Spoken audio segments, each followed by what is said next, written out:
You wanted this.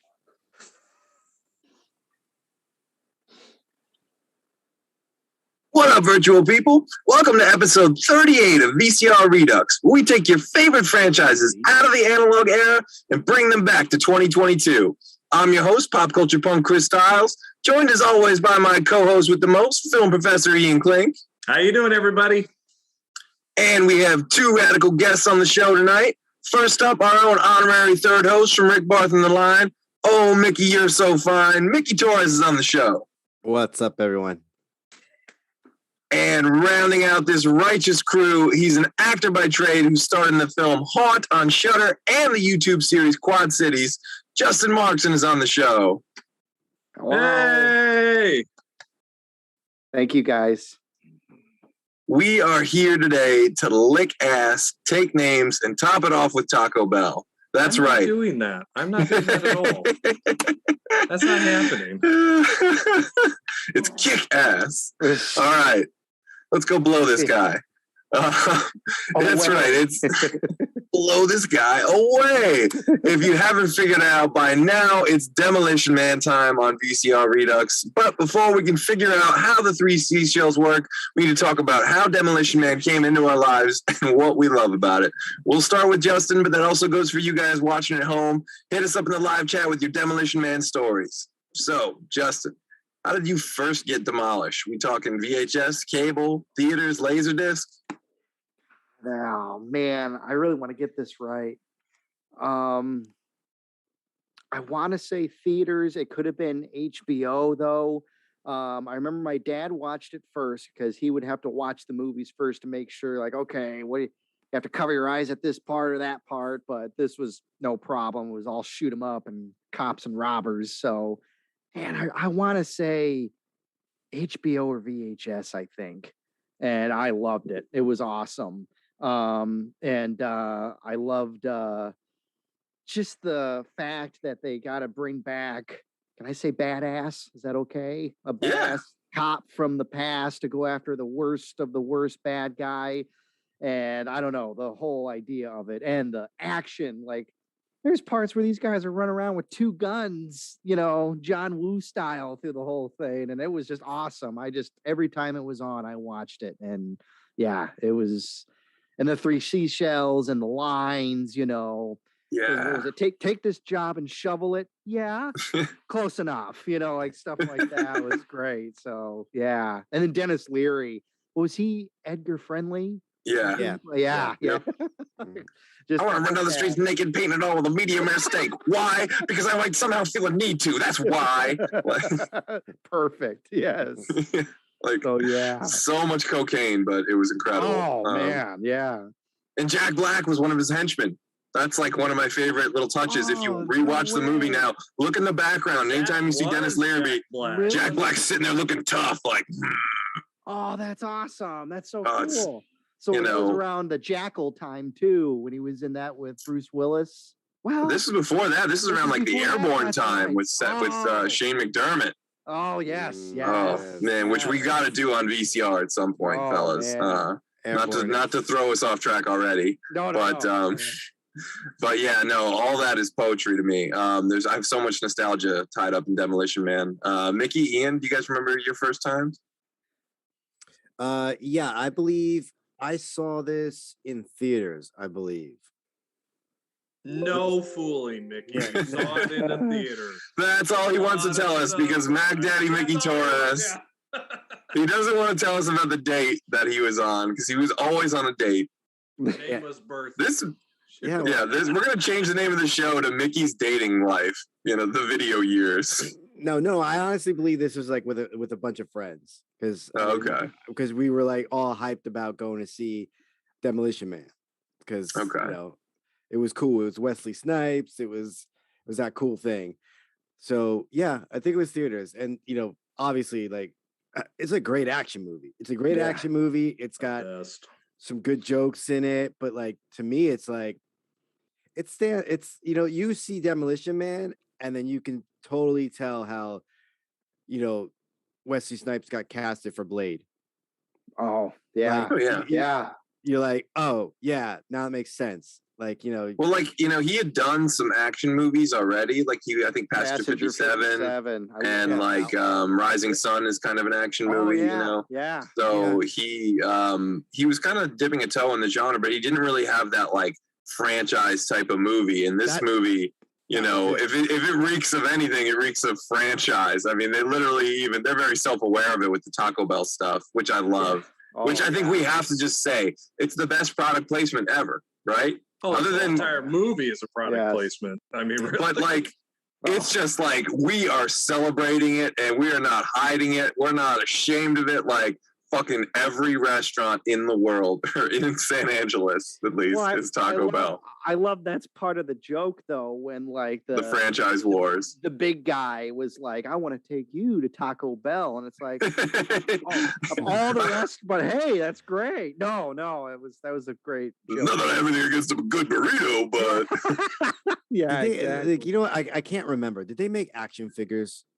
No, they probably tried to. They did. Yes, because I had one. Wow. But it wasn't. This is what I remember the most. It was Stallone, but with blonde hair. And here's the thing. So in the movie, there's, you know who the captain was in Lethal Weapon?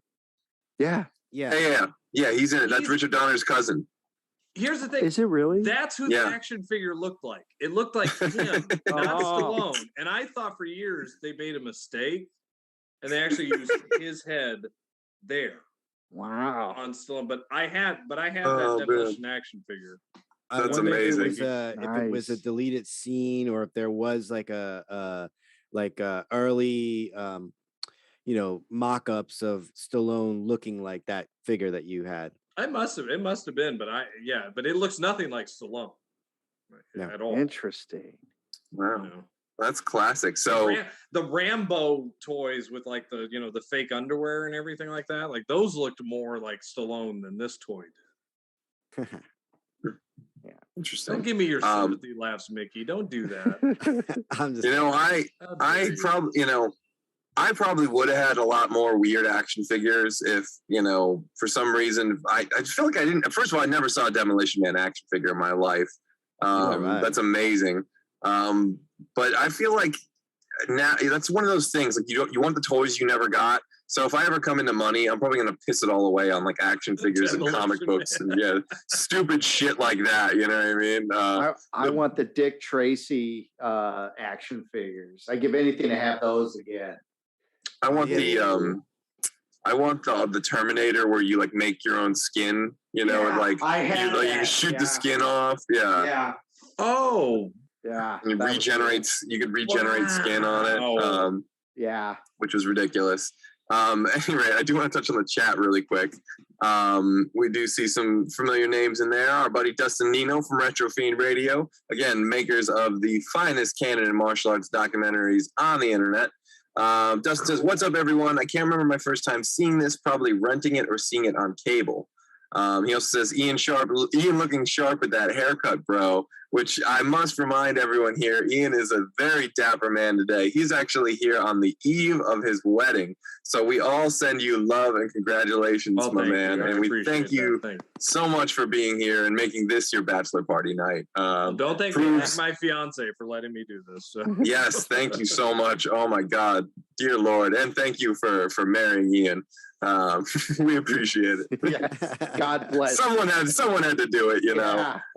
You took. I'm a winner. Don't worry, I'll start sending him my cool shirts, so he'll be so well dressed, so very well dressed. You can send that shirt straight to hell. I chose this.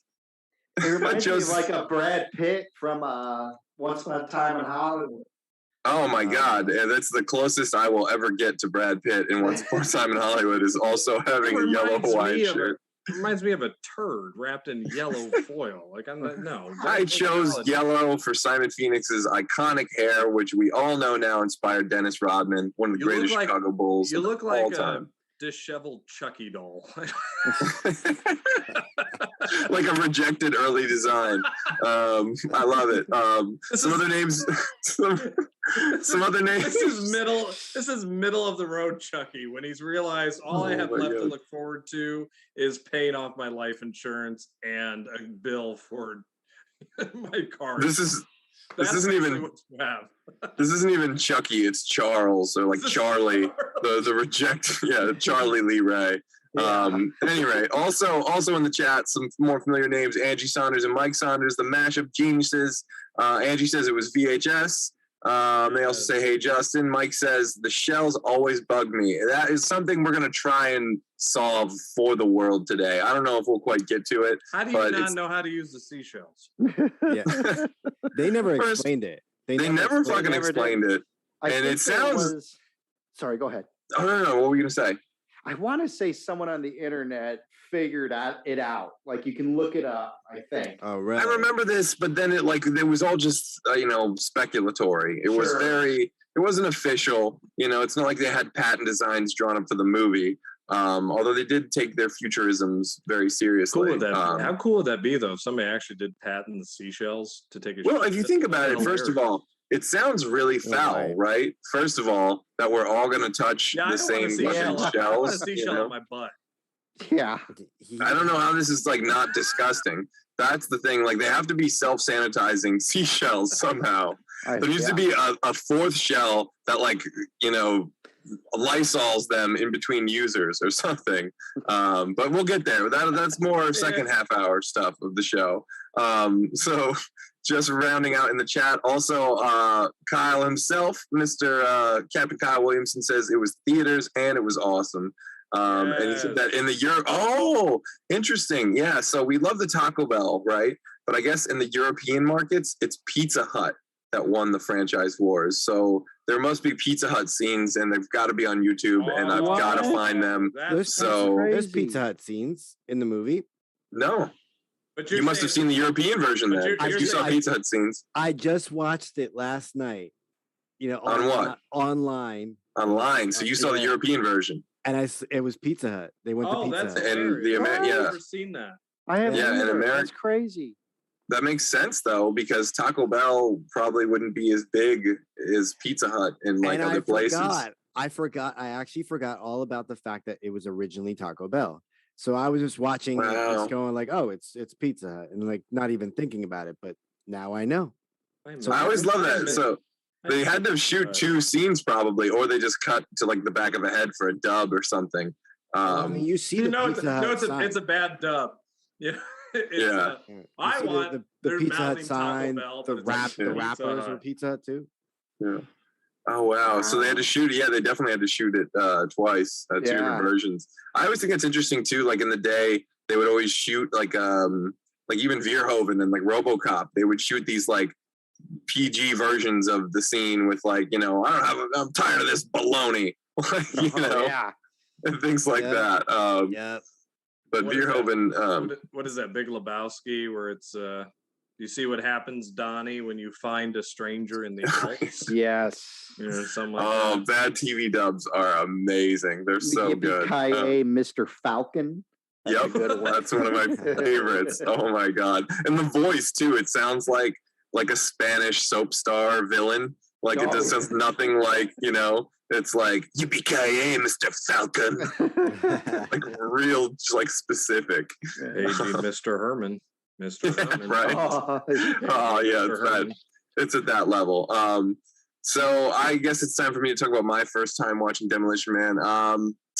So this was a movie that I was very jealous that my dad went to see with my brother, and they didn't take me. And the whole movie got spoiled for me, and it sounded like there's no way. My brother's pulling my leg. There's no way every restaurant in this movie is Taco Bell. There's no way, this sounds too amazing. They talk about Schwarzenegger being president. What? There's no way. He's so lying to me. And then sure as shit, all that stuff was real. And I was like, wow, this is the best movie ever. Did you ask him to spoil it for you? Did you ask No, that was just a thing, he would just do it, I wasn't I was fucking 9 or 10 years old. What did I know? I was like, oh, you saw it? Fuck, how good was it? Oh, it was amazing. Oh, cool. Let's go play Street Fighter 1 on TurboGrafx now, What the hell did I know? But I've always had a lot of nostalgia for this movie, in the sense that like there are these two movies from 1994 that are bright spots of the decade for me in action, and that's Time Cop and Demolition Man, and they're both these kind of future-y, action hero-y, sort of one-liner-y type of movies, and they couldn't really be more different if you think about it, but they also couldn't be more similar. And it just gives me, you know, very few things at that time that really give me those warm feelings, but Demolition Man is definitely one of them. And I remember when I finally saw it, it was at a friend's house, a kid named Johnny DiGiulio, and his parents had a black box. His dad had like the cable box with all the channels unlocked or whatever. So it was like on pay-per-view. And he was like, yeah, like I watched it like twice yesterday. I might watch it again later this weekend because, you know, they just play it like all the time. And I'm like, Johnny DiGiulio? Johnny DiGiulio. Shout out to my boy Johnny DiGiulio. He was a he was in the mafia. You know this, right? No, he is probably currently in jail for, you know. No, he's a good dude. He's a black box. He's a no. He's a stand-up. Yeah, he's a stand-up made guy. Hey, it fell off the back of the truck. He was the only kid in the third grade wearing gold chains and silk shirts. I don't know. I just thought that was a fashion choice. I really thought he was like in eighth grade. He walks in the room like, oh, homework. Oh. Yo, teach. Recess. Come on. You call that a kickball tournament? Get out of here. Yeah. Wait a minute. We're the two youths. The two youths over here. Oh my God. Good Lord. Two what? Yeah, he's all right. We did My Cousin Vinny last week now. That's enough of that. Shout out to my boy Johnny, though. So, yeah, I've always loved this movie. You know, Sandra Bullock, too. This is also, you know, sort of like one of the early Wesley action movies. It's sort of one of the early mainstream Sandra Bullock movies. I loved her in Love Potion #9, and there's another movie she did in the early 90s with Radon Chong. Ian, do you know what I'm talking about? The Roger Corman one? It may be a Corman one. It's sort of like a drama. Fire in the Amazon? No. That's with Craig Sheffer. Well, that's the one she always doesn't like to talk about because they had that nude scene, and she wants to forget that one. Oh, really? She was in the remake of The Vanishing with Jeff Bridges and Kiefer Sutherland. Yeah, I like that one. That was. That's right. That was her. Yeah, that was a good movie. That was a good movie. Yeah. To me, Sandra Bullock. To me, Sandra Bullock can't do wrong. Like she's great. Definitely. And for me, I did see Love Potion #9, but I don't know. I love that movie. I kind of feel like I might have seen Demolition Man before I saw Love Potion #9. No, not me. I saw Love Potion first. I'm not quite sure, but like she was way cuter in Demolition Man. I mean, this is before Speed, though, right? Like this. This is essentially the same year, I think, or the year before, maybe 93. Yeah, 93. Demolition Man's 93. Speed's 94, I think. That's a good one. Yeah, Speed's great, and ironically, the role of Lenina Huxley was originally going to be played by another Keanu co-star, Lori Petty from Point Break. Oh yeah. And they actually shot a scene with her. They shot for a day, and they realized it wasn't working, and they were able to get Sandra Bullock last minute. That's crazy. So she did this role with probably almost no preparation, no time to get ready. But she crushes it. Also, Benjamin Bratt. I love Rob Schneider is great. It's the perfect kind of role for him, summing up where his career was at the time. He doesn't know the seashells. I can see how that would be confusing. We're police officers. We're not trained for this kind of violence. Yeah, I'll tell you, the one I love is the I can never remember his name, and I feel awful. Justin, you might know, but he played the warden in Shawshank Redemption. Oh yeah, he's awesome. I forget his name, but he's the captain in the future. Yeah, the captain. Yeah, I just buzzed his hair off for that role. Yeah, and stuff, and he was really good. Him and the Beetlejuice guy. Beetlejuice guy. Yeah, and I hate that's what we know. Oh yeah, that's right. Yeah, he was like the assistant in the. Oh yeah, what's his Glenn Shaddix or something like that? I think his name is. Yes, Glenn Shaddix. Yeah, and then the brief cameo of Jesse Ventura. Yeah, I love Jesse. Jesse the Body, man. We got to do just like an episode just dedicated to him. Like, let's figure out a way to do a Jesse the Body type of movie or so, you know. Yeah. Oh, I would have watched Captain Freedom, like a spin-off of his Running Man character. Oh, that's right. I would have watched the shit out of that, dude. Great. Would have been so good. So I do want to touch on any of this crap. Yeah. I was killing guys like this 10 years ago with my bare hands.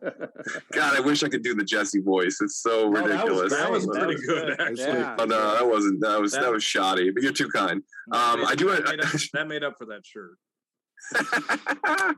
Hey, this is like the shirt Arnie wears in The Running Man. Like, I'll throw up all over you. I get car sick, air sick. You want to throw up? Go ahead. Won't show on this shirt. I had the shirt, but you fucked it up. Yeah, I had the shirt, but you fucked it up. So good. But I do want to touch on the chat. Devin Zane is in there. What up, Devin? Thank you so much for tuning back in. Also from Captain Kyle himself, references to Pizza Hut were added to Demolition Man in post-production. That includes everything from logos to actual dialogue from Stallone and Bullock dubbed in their drive to the dinner. Clips of the Pizza Hut cut in all its awkward glory can be found on YouTube. And also, Taco Bell commemorated their victory as part of 2018's San Diego Comic-Con. To celebrate its 25th birthday, the upscale Taco Bell of Demolition Man was recreated with a pop-up location in San Diego during the con. I am not living my best life because I missed out on that Taco Bell. I mean, of all the places to have a fucking cheesy gordita crunch, that is the one place where it would become a religious experience for me.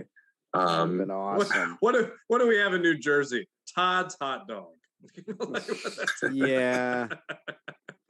Hey, we got the garbage dump from Eddie and the Cruisers 1. Okay. All right. That's fair. Yeah. There's got to be a couple other things. Eddie and the Cruiser, locations in Jersey. Actually, remember we were talking to a guy at the Cafferty show who's like knew where they all were and shit? Fucking you should track that dude down. Yeah. But at any rate, there's still a lot more, Benjamin Bratt, I think this was around the exact same time as Blood In, Blood Out, which is one of my favorite movies ever made. I need to see that one. I really like One Good Cop with Michael Keaton and him. Yeah. That was he was great in that. Those two are awesome. Oh, yeah. Oh, I love Benjamin Bratt, 90s Benjamin Bratt. He was dramatic Keaton. You gotta love dramatic Keaton. Oh, Pacific Heights Keaton, Clean and Sober Keaton. Clean and Sober. Yeah. Well, you're making about $3.15 a week. Is that what it is? See, take it home. Your big fucking stand for $3.15 a week, huh? Oh, so good. Awesome. Now I'm thinking about 80s Morgan Freeman, like Street Smarts and Lean on Me and shit. Oh, yeah. 80s Morgan Freeman, is no joke. No joke at all. Can you imagine getting lectured on a rooftop by that guy? Oh, fuck. Oh, yeah. That kills your brain cells. It kills your brain cells. You smoke crack, don't you? Why don't you just jump? You're killing yourself every time you do it. Yeah. I don't want to, sir. I don't want to. Sing the school song. Sing the school song. Oh, yeah. Demolition Man did not have Morgan Freeman, but they did have the amazing Ron Cobb. Bill Cobb. Bill Cobb, not Ron Cobb. Bill Cobb. Yeah. Bill Cobb. Yeah, thank you. Oh my God, yeah, so good. And he's the great expositor. He's the back in the 20th.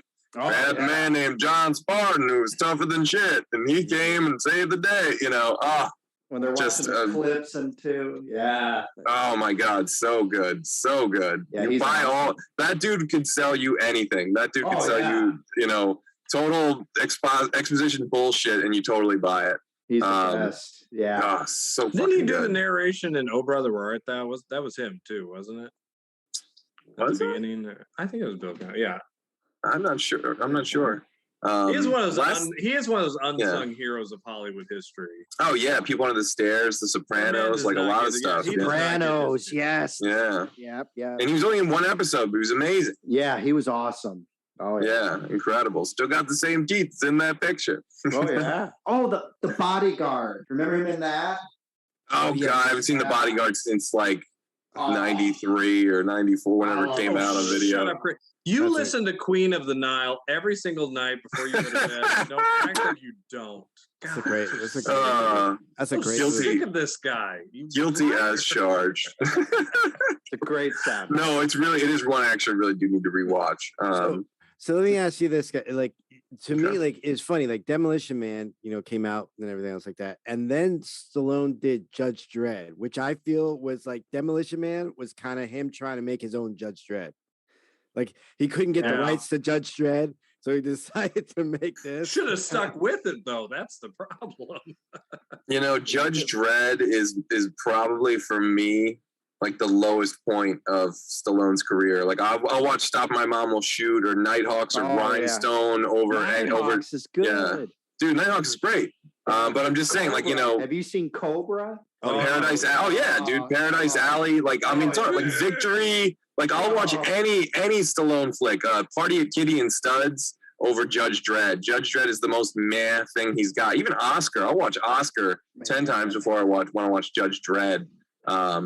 But this, it was kind of after Demolition Man to me that he really dropped off. Like, all of a sudden he's doing like Assassins, The Specialist, Judge Dredd, and then you want to hear a fun Stallone story? Yeah. My parents are here for my wedding, and my father was going to be, who's standing right over there, was going to be in Fist. What? Going to be in Fist. They wanted him to shave his mustache. My mom said no, so he couldn't be an extra. Oh man, that's a true story. Oh, that is awesome, though. That what?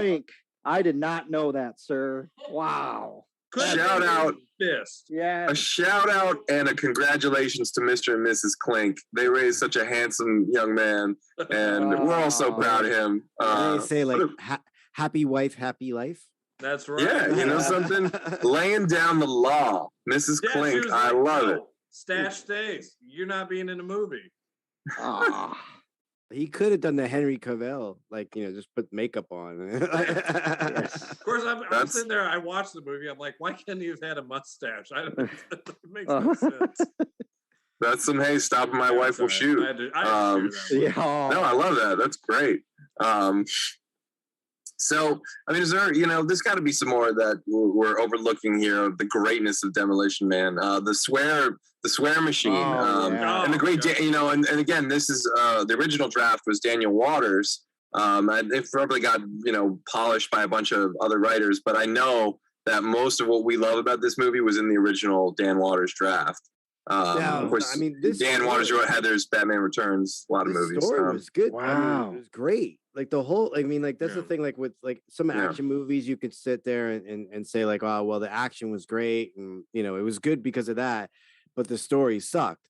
But this story I thought was like really good. I mean, the action and the story I thought they went hand in hand for like your typical like 90s action movie. And it actually, in essence, makes sense.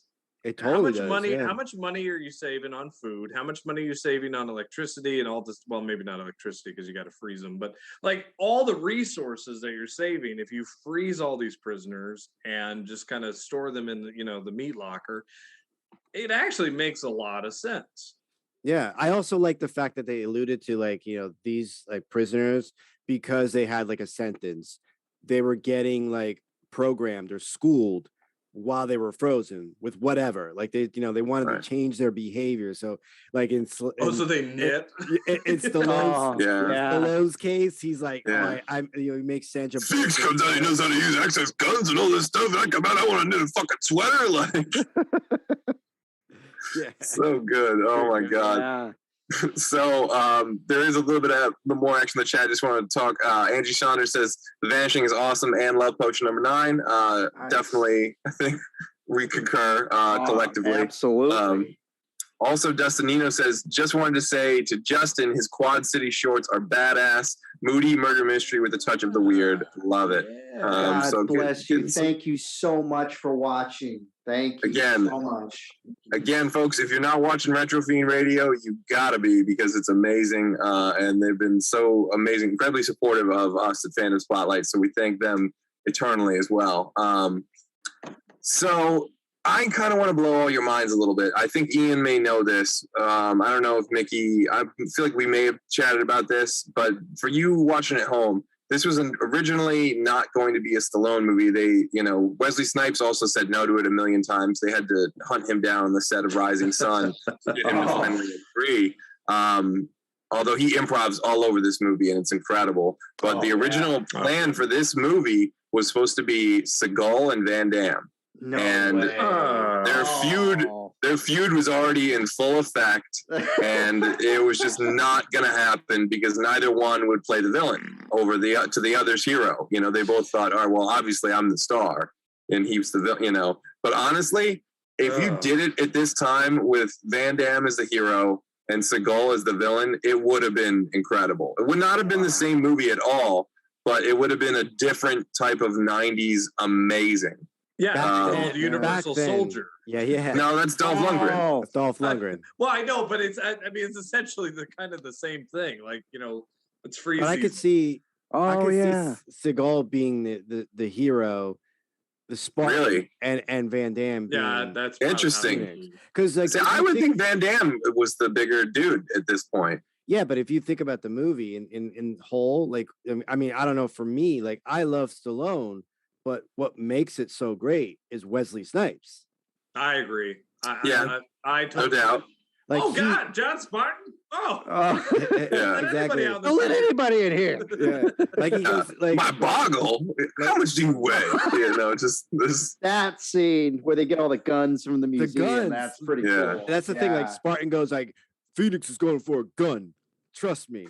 And like you see him in the museum, like, like, excuse me, where the guns at? Tries to punch the thing. Yeah. He's like, excuse me, how much do you weigh? Yeah. So good. It's incredible. All right, so we are past the half-hour mark. That means it's time for sequels and hot takes, and that obviously goes for all you watching at home as well. Hit us up in the chat with your ideas for what a Demolition Man sequel should be. I've given this quite a bit of thought over the years, but I've not really gained too much traction, like mentally, on much. Obviously, I think the first elephant in the room you have to address is Simon Phoenix. Like, do we clone him and bring him back, and just because it's too awesome and we can't not have him? Yeah. I think honestly, it may be cool to sort of fake the audience out and think they're not going to get Simon Phoenix, but then he does come in like the third act or something. But I think you kind of have to start maybe hitting the ground running with some other stuff. And then it's, oh, cool, you get this bonus surprise. He actually is here for a good chunk of the movie. And maybe it would be more interesting and more of a twist if him and Spartan had to work together somehow and you buddy cop that shit. Yeah. Like there's an even worse bad guy, and now the cop and the police officer and the bad guy have to team up to go after him. Yeah. Something like that might be okay. Now we're getting somewhere, I think. I actually thought about, the people I thought of, Michael Jordan. Michael B. Jordan. Oh, okay. Yeah, for a second there, I was like, "What?" Yeah. I'm a Bulls fan, but this is Space Jam 3. Is he gonna slam? Is he gonna slam dunk all over the place? So fucking Bugs Bunny is unfrozen from his cryo prison.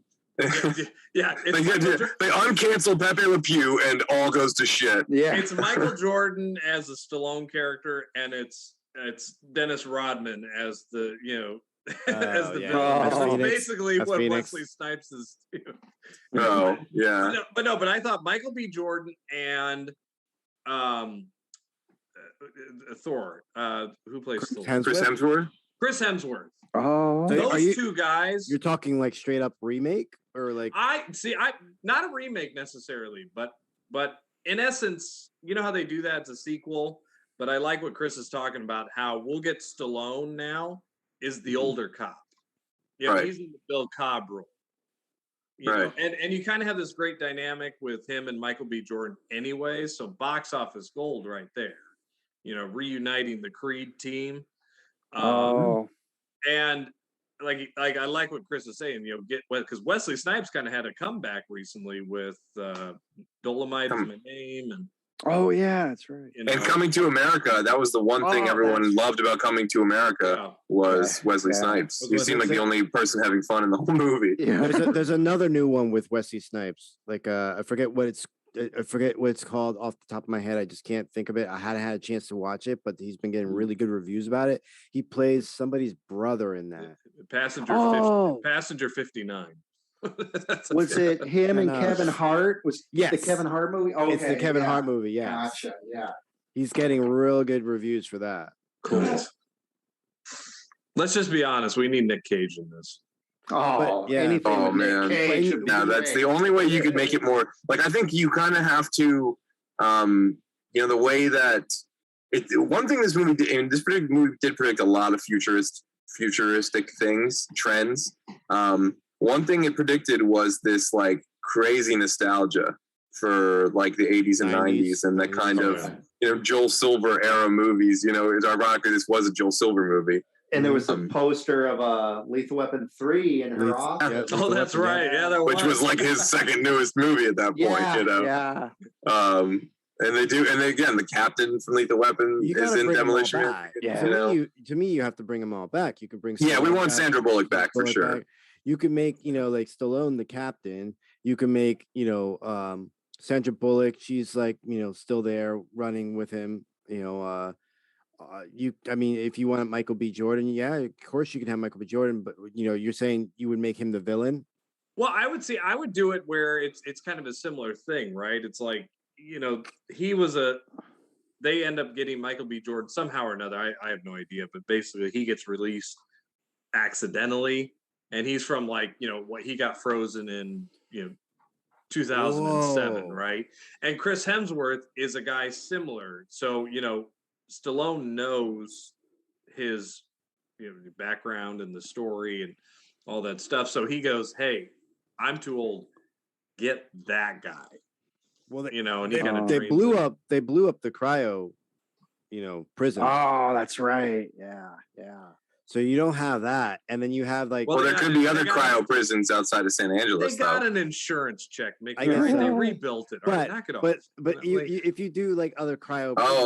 Interesting. You could feed them information in their frozen state. So maybe somebody uploaded, Phoenix's whole personality, MO, everything to Michael B. Jordan. That's cool. I like that. He comes out like he's Phoenix. I like that. Has no trace of who he was before. He just thinks he's Simon Phoenix. Yeah. You're saying that and have Michael B. Jordan playing Simon Phoenix? Yeah. As much as I love Michael B. Jordan, I don't think he would be too interested in being like a pretend, play Wesley Snipes, essentially, kind of what you're asking him to do. Like actors don't want to do that. So, I think it's better to bring back Wesley if you can, which again, these are all like nearly impossible gets. But like, let's just say you could get them. Like if you had a good script or a good, take on it. I think another thing you really have to do to think about how to make Demolition Man work is it's sort of like the passage of time, right? I can't remember what year the future part was. 2070 something. 2032, I think. Yeah. 2032. So it's been about 25 years. So now it's got to be 2050, whatever, because of Stallone and Snipes and how much they've aged and Sandra Bullock. So now you're in the 2050s, right? The tech has got to be even more redonkulous now. But at the same time, he could be president. Dennis Leary. Well, yeah, okay. Here, that's what I was going to say. So what happened with Dennis Leary? Not your friendly, right? Oh my God, as the president, that'd be hilarious. Yeah. I think he ran naked, eating red velvet cake and fried chicken, and drinking Jack Daniels out of he partied for like a week, and then no one cared, and then maybe it made him go nuts, and then maybe the new villain could be Jack Black, who was one of his henchmen, and you kind of like. You put him in sort of the interestingly comedic type of thing, or I don't know if that's enough, for me personally. Maybe that's lacking. But what about also the fact that they alluded to the daughter being dead, but you never saw that. The wife was dead. Right. Yeah, they did say the daughter died in the quake. There was an earlier draft where she was alive, though. Yeah, but wasn't there a scene where I'm sorry. Go ahead. Where Sandra Bullock was going to look up where the daughter was, and then he said, "No, I don't want to know." Oh, maybe that's what it was. Okay, it was, but then Simon Phoenix later on alludes to, "Oh, you have no family," and this and that, okay, alluding to they died, or one of them alluded. Yeah, to that sounds right. But we don't have any confirmation that the daughter died. So what if the daughter, was all grew up and pissed off at her dad or whatever the case may be? Maybe she's a villain. Oh, ooh, who would be a good bankable star for that? I'm trying to think who would be. Michelle Rodriguez would be awesome. Oh, I always like Michelle Rodriguez. She's great. Yeah, that could be dope. That could definitely be dope. Yeah. And she could definitely pull off the badass stuff too. You could also just have it that Stallone and Lena Huxley had a kid too, to keep her involved a little bit more. Mm-hmm. But there's some interesting takes. She goes to jail or something. Well, like the first night they don't have VR sex. Like they have actual sex, so you get. What was that? Fluid transfer. Yuck. So good. Yeah, I love his description of it too. Like, no, boning, the wild mambo, the hunka chunka. Like, do you know what that leads to? Yeah, smoking, a desire to raid the fridge. Like, so the hunka chunka is like my favorite Stallone quote ever. But that was the toy that they didn't put on the market. Was they have VR sex scene in Time Cop too. It was such a looking to the future. They already knew well, whatever we do with computers, we're gonna fuck it first, and then we'll figure out how to heal people and do robo surgeries. And that's why this is why they invented the hard drive, Chris. Oh. Oh my god! But there's some interesting stuff in the chat I want to touch on. Kyle says actually make Michael B. Jordan the hero and Hemsworth the villain, which I think is interesting. I'd be game for that too. Absolutely. Yeah. And you set up that Hemsworth was Phoenix's worst criminal enemy. Michael B. Jordan tried to take him down.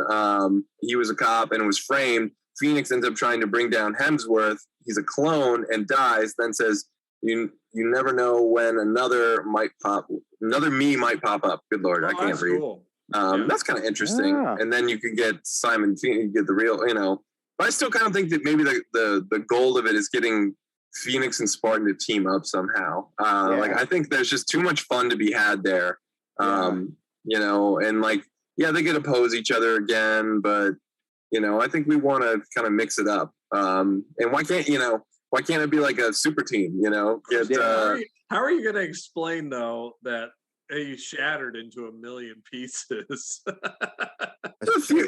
Jason X, they put him in the fucking little closet and he comes out Uber Jason. Yeah. All you have to do is we put him in the fucking reverse valmorphication device and, extracted his DNA and cloned him, That could work.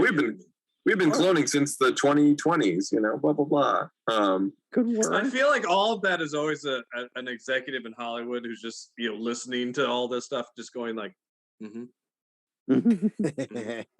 I think that could work. Yeah. Go ahead. And we just gotta explain it. We just need to explain why Sigourney Weaver's back again. Another alien movie again. I'll be honest. This would be a hard sell. You're telling me you want to make a new sequel to a film from 1993 with an 80-year-old action star and a couple 20 some odds or 30 some odds. Why the fuck not? Damn it! We are so steeped in nostalgia. Stallone's veins are still there, man. That guy's ripped. I don't care. Yeah. I wonder if it would be like a HBO Max movie. Put it on there. It's Warner Brothers, so who knows? But yeah. Or you could just make money then. Oh yeah. Oh hey, I'm all for the theaters. If they make it goes to theaters, great. Oh yeah. Mm-hmm. You could make it just a straight up fuck off comedy, and have it start out with Phoenix and Spartan both in a nursing home, like in a retirement home. Yeah. Well, they kind of made fun of Demolition Man at the beginning of Austin Powers, when he comes in that jelly stuff, and he's just kind of a little bit. The way that he's kind of positioned as like Stallone's ass is, like he had like the sharpest, boniest ass in like Hollywood history in that ice thing. And here's Mike Myers like. A little bit of the Sly Who Shagged Me there. They even added in like pink goo. Like that was Demolition Man. So like I remember for years watching Austin Powers like Demolition Man. Okay. Oh yes. Yeah, they kind of did. Like, I almost feel like, like a new Demolition Man would have to like take off from, obviously, like I said, at the end of the movie, you gotta basically got that vibe that, like the world as it was is going to change kind of sort of a little bit, compromise of the old 90s and the 2032s or whatever like that. Like, you're going to have like a lot of the tech and stuff, but you're not going to have a lot of that, like, you can't curse, you can't do this. That's why I see like Dennis Leary becoming the president and basically like okay, that was interesting. Yeah. Reforming the society. Yeah, that's interesting. Yeah, that could be cool, actually. Yeah, I'm down with that. I think. The greatest. Yeah. So the premise is, and then like you got to understand too, is none of these cops know how to really police because they've been doing this like a pansy ass way of doing it, whatever that. So Spartan has to teach these guys how to cop. Like how to police. That'd be cool. Yeah. That would be cool. So you get the whole thing and going on. I'm loving all this and even the Michael B. Jordan and the Hemsworth and all that. But I think whoever it was that said it before, I think it was Justin or Ian.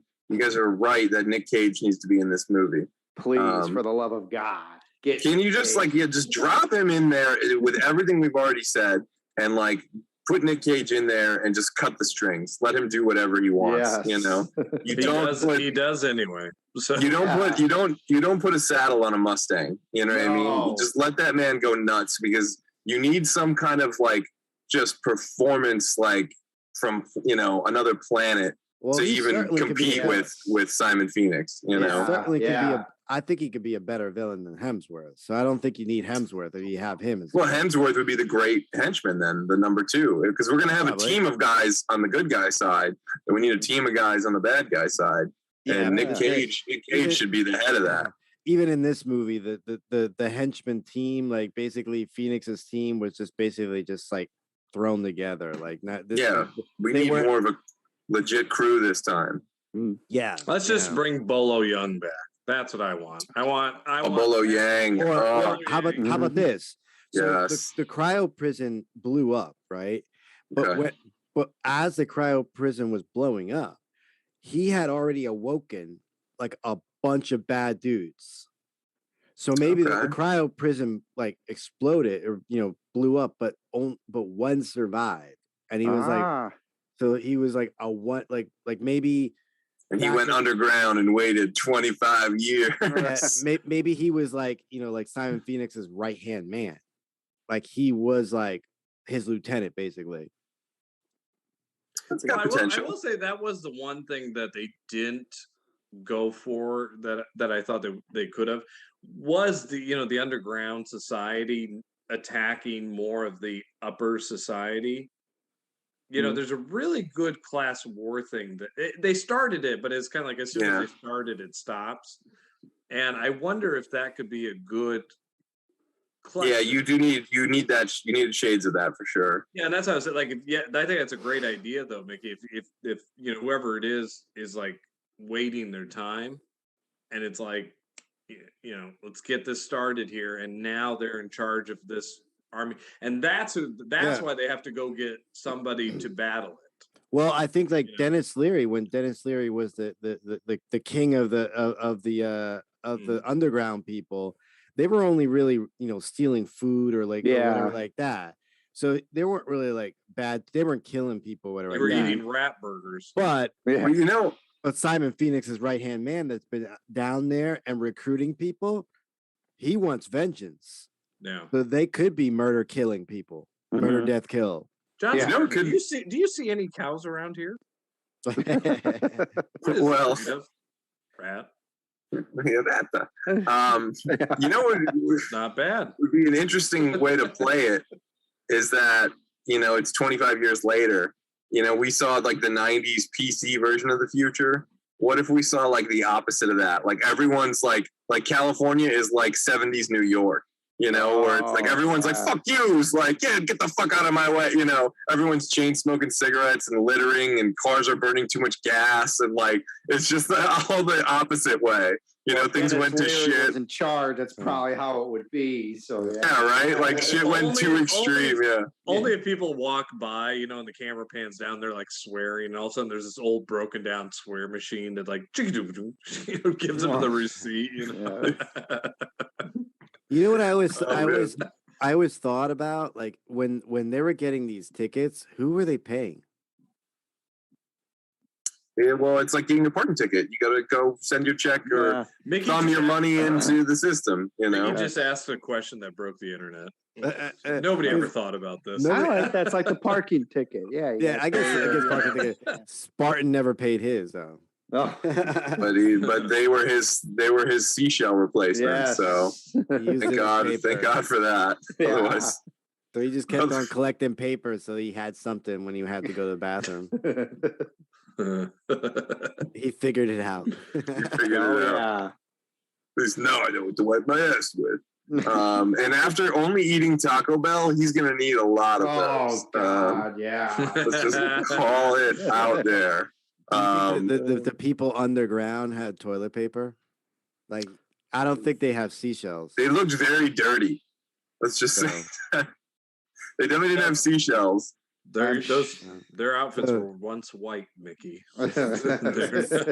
Not only is like Spartan, Dirty D and Pootie Tang. Not only is Spartan teaching people how to police, but he's also teaching people how to take a shit. Clean up afterwards. Oh my God, that's classic. I can't believe he doesn't know how to use paper. How do you not know how to use paper? What's that about? I kind of wish that I, had the money to do some kind of like dispenser of my toilet paper that I had to swear into it to get it to spit out squares, like goddamn motherfucking piece of shit. 3 squares come out. Oh my God, that's your $1 million idea. That's what I'm blowing my money on if I ever get. The perfect gift for like men in at Christmas season. The demolition swear machine. That would just. I think you're onto something there. Yeah. What a great way to get your anger out in the morning. You sit down and squat and you just swear a bunch. And it's like, God dang, I got to go to work, bleep, and blah, blah, blah. Yeah. Shit, fuck, fart. All right. Let's go. Everything okay in there? Oh, yeah. I'm just getting the toilet paper. That's all. But like, I don't remember. And these are just mysteries of the world. Like, did the machine exist in the cars? Oh. What machine? The morality machine? Yeah. It did? They probably did. Well, no, because... Oh, sorry, go ahead. That's what I thought. There was a scene where he swears. No, he swears in the car, but it doesn't go off. That's right. Stop, you Mickey Mouse piece of shit! Oh, that's right. So all you gotta do to avoid tickets is like, hold on a second, I'll be right back. Go in your car. It's a swear break instead of a cigarette break. You could not even get the Mickey Mouse reference in there if this movie was made now. Calling the car a Mickey Mouse piece of shit. Yeah, Disney would have been all over that one. Yeah, they would have fucking struck that down. They would have owned the movie. I'm surprised they didn't do it then. I mean, I'm kind of even shocked too that they were able to get that done in the 90s. But they're very protective of their IP. They're very savvy with this movie, though. Like, apparently, the bulk of their future cars were not designed for the movie. They were like concept cars from like GM and Pontiac that they were able to like license for use in the movie. And they just had to put like decals on them and shit. That's cool. Wow. Yeah, and a lot of that stuff would wind up in appearing in other movies and stuff. I'm not sure exactly which movies there are, but you could definitely deep dive if you're super curious. Yeah, you put suicide doors on a Ford Taurus. Oh my God, that's like a RoboCop car though. The Ford Taurus is I love wrong predictions, like Atari's still around or this is still around, and it's like the Ford Taurus is going to be the car of choice in the future because that's what everyone drives. That or the 6000 SUX. Oh yeah, yep. I want something that's really cheap, or leather seats. Has fucking great reclining seats and gets really shitty gas mileage. Well, I like the what is it, Aliens? We have FaceTime, technology on our phone. Yeah, they got that big giant, Apple II computer looking thing with a phone. But they did have the portrait screen too. That was kind of interesting. Burke is like here. Yeah.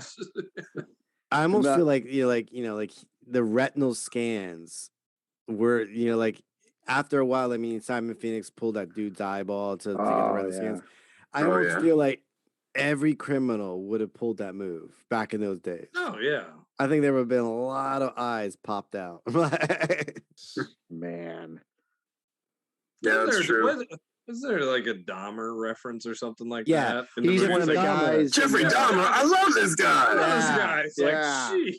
So another freaky thing that is in this movie, when they're going through the list of prisoners' names, there's a name on there like Scott Peterson that predates the whole Peterson murder thing that happened years later. Way. Yeah, I swear. There's a guy named Scott Peterson's name in that list. That's crazy. Yeah, because it's in P, like near Phoenix or whatever. But yeah, so there is some talk in the chat. Gold, our good buddy Sean Gold of Gold's Code. So sorry I'm late. Those 3 seashells didn't work at all. I was stuck in traffic. On President Arnold Schwarzenegger Boulevard.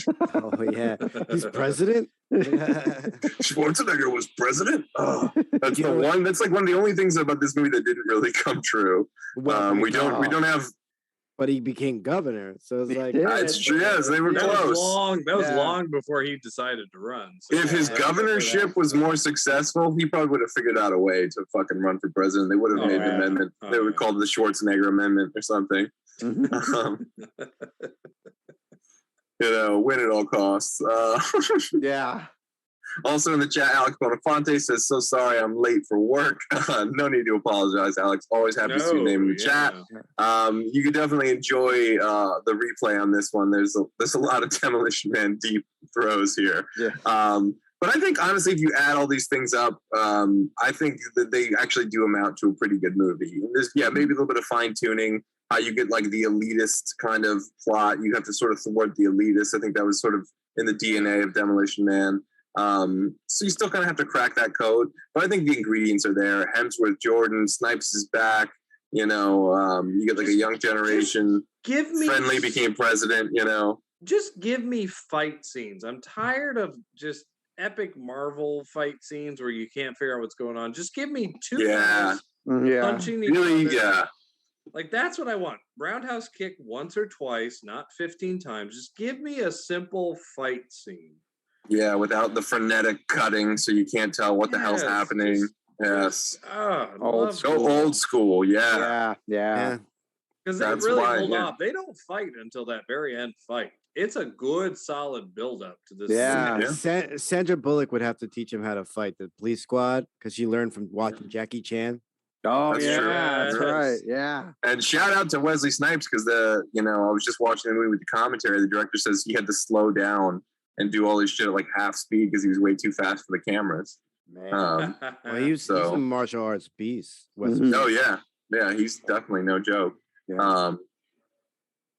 Interesting talk in the chat before we wrap it up. First of all, Gold's Code says Demolition Man has the dopest museum in movie history. I would definitely agree. But Simon Phoenix ruined it. Also, Alex Bonafonte says the pandemic in the film was implied to have been sexually transmitted. That's an interesting angle on it. I guess you were right. They did talk about like after AIDS there was NET. After NET there was HPS. Blah, blah, blah, blah. And that's a scary thought. Luckily, we didn't get any extra diseases like that, but we just got like a near world crippling pandemic. So, hey, it all comes out in the wash, right? We can swear all we want to here. We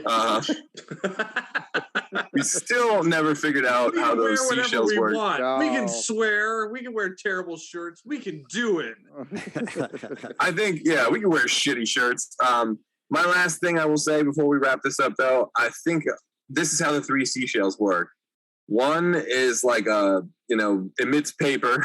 The other one has a nozzle that little like liquid there to clean, soap, soapy water, and the other one sanitizes the first two. That's how they must work. That's my theory, and I'm sticking to it. But before the seashell wiped your butt. That's all I thought. I thought the same thing because I'm like, like we don't even know if they used bowls back then. Okay. The seashells are buttons. Kyle says one's a bidet, one is hot air, the other is talcum powder. And also Alex Bonafonte says, damn right, we need CGI-free fight scenes, which I completely agree. There was very little CGI in this movie. Probably the only CGI was adding in the Pizza Hut logos later on. But at any rate, before we wrap it up, is there anything, Justin, Mickey, Ian, anything you guys have coming up in the works besides tomorrow's festivities, the glorious wedding? You guys want to let the people know about? Ian, you're getting married. That is a big deal. Big deal. It is. So, what kind of wisdom do you have? This is your last night as a single man. What kind of wisdom do you have for those of us that are, going to live our lives and never get advice I can give you is be a kind person, give extra change, grab a cart and put it away, and don't ever watch Eddie and the Cruisers 2. Eddie lives. Oh, God. That was solid advice up until the end. Yeah, up until the end. I agree. All the way till watch the end. it. No, shush! Don't ever watch that piece of crap. But 4 out of 5 ain't bad. A funny article about Eddie and the Cruisers 2. Please tune in on Fandom Spotlight to Bad Movie Challenge, as I wrote up a very unique article on Webster's Dictionary's definition of terrible sequels like Eddie and the Cruisers 2. So. Also Webster's Dictionary on the champagne of shit movies. But we love it. 4 out of 5 ain't bad. Justin, Mickey, anything you guys got coming up in the works, or just anywhere you want to let people know to follow you on social media, anything like that? Well, if you want to go on YouTube and type in Quad Cities miniseries, that's on there. I'm shooting a movie called Go Away in Virginia on this weekend. I fly in Friday. So yeah. Awesome. Congrats, man. We'll definitely stop by and let us know some more details about that on a future episode. Absolutely. Because we wanna hear all about it. Mickey, anything you got coming up in the works? Anything you want to plug? Let people know where they can find Mac Daddy Mickey on Instagram or anything like that. Nothing really. You find me where you find me. I'll be here on Fandom Spotlight every now and then. Popping in. You can find him at the movie theater, folks. Yes, you don't find Mac Daddy Mickey. He finds you. Yes. Well, you Fandom fans might want to tune in next Wednesday at 9 p.m. when we party on from Aurora, Illinois for our Wayne's World episode. As always, party time. Excellent. A bad version of Bill and Ted. Mickey's casting his first stone a week in advance. Tune in to let him know why he's wrong next week. As always, folks, if there's a particular movie or TV franchise that you want us to cover on a future episode, let us know in the comment section on YouTube. And since you're already doing that, you might as well go ahead, like, subscribe, and follow Rick Barth and the Line, Fandom Spotlight, the Hollow Knight Network, and Pop Culture Punk. Till then, back up those Betamax, rewind those Laserdiscs, and we'll see you at the movies.